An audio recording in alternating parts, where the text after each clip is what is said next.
going, man, what am I going to look forward to at the end? I'm going to bring an illustration that, this is like the first illustration I did. It was 20 years ago, but I can't think of a better way to explain it. I actually didn't use a rope back then. I used remember computer paper when it was all stuck together and it had the holes on the side that you had to peel off? Remember that? I remember getting a roll, and some of you guys have no idea what I'm talking about, which is crazy to me. But because that was the best, and it never worked right because of the rolling things. But I remember being a youth pastor, and I put that computer paper all the way around the room, and but I'm going to use a rope now because I can't find that computer paper. Imagine this rope. Okay, pretend this rope just goes on forever. Okay? Just imagination. Pretend it goes around the world a few times. It doesn't. It ends at the rock. But let's just imagine this thing goes on forever. Now imagine that this rope is a timeline of your existence. You just exist forever. You see this red part? This would represent your time on earth. You've got a few short years here on earth, and then you've got all of eternity somewhere else. This is your existence. And what blows me away is some of you, all you think about is this red part.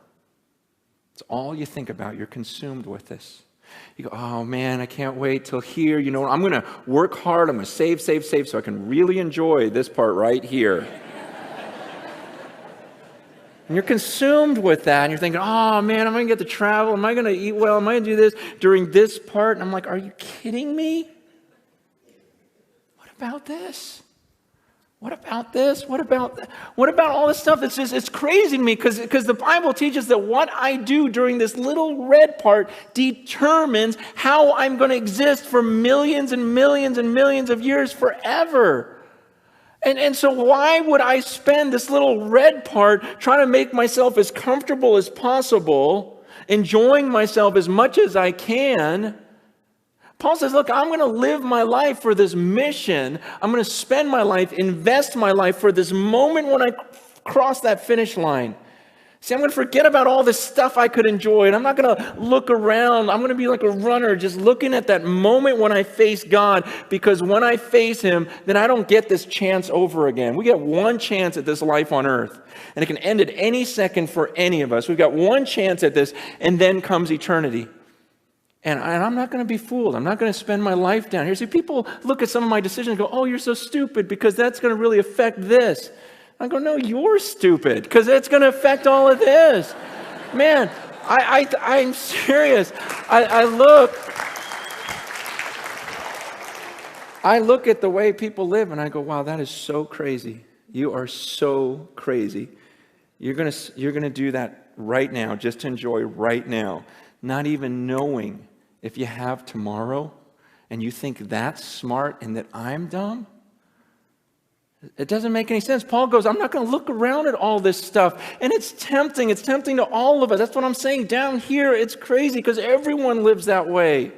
Everyone lives for the red part. No one's thinking about the millions of years afterwards. It's just this crazy deception that we can't get out of our minds. And Paul goes, I'm not doing that.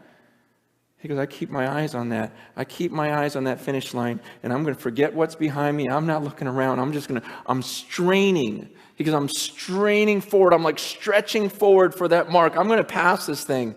I'm going to live this out, and I'm going to face Him. I'm going to come before the judges, and He's going to hand me that trophy.